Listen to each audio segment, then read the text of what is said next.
వీళ్ళు కాంగ్రెస్ను ఓడిస్తాం, కాంగ్రెస్ రేవంత్ రెడ్డి సర్వే చేసుకుంటే మేం గెలుస్తున్నామని వచ్చిందని మాట్లాడుతున్నాం. అన్నం తినేటోడు ఎవడన్నా ఎన్నికలు ఎన్నడు ఉంటాయో తెలియకుండా, ఎవడు పోటీ చేస్తాడో తెలియకుండా, ఏ రిజర్వేషన్ ఉంటుందో తెలియకుండా, ఎన్ని సీట్లు పెరుగుతాయో తెలియకుండా, ఎన్నికలలో ఏం చెప్తామో తెలియకుండా ఎన్నికల సర్వేలు చేసి ఎవడు గెలుస్తాడో నిర్ణయిస్తాడంట.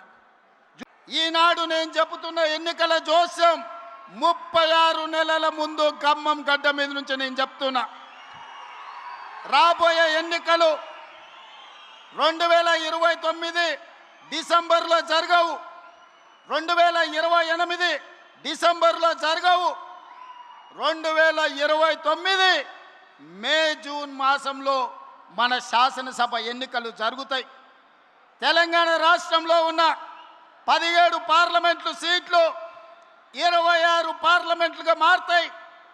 119 ఉన్న శాసనసభ నియోజకవర్గాలు 182కు పెరుగుతాయి.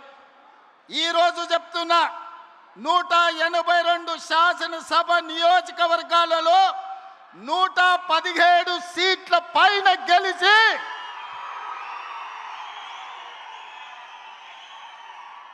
117 మీడియా మిత్రులారా రాసుకోండి.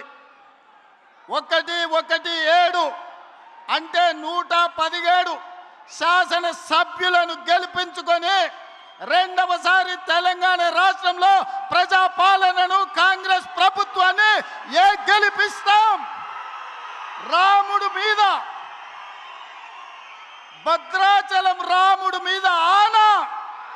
ఇది ఖమ్మం కాంగ్రెస్ కార్యకర్తల మాట. కాసుకో చంద్రశేఖర్ రావు, నువ్వు, నీ కొడుకు, నీ అల్లుడు, నీ బిడ్డ, నీ చుట్టాలు, నీ భజన పరులు, నీ ఒప్పందాలు, నీ దొంగ సర్వేలు చేసే దొంగ ఏజెన్సీలతో సహా గుర్తుపెట్టుకోండి. ఈ తారీఖు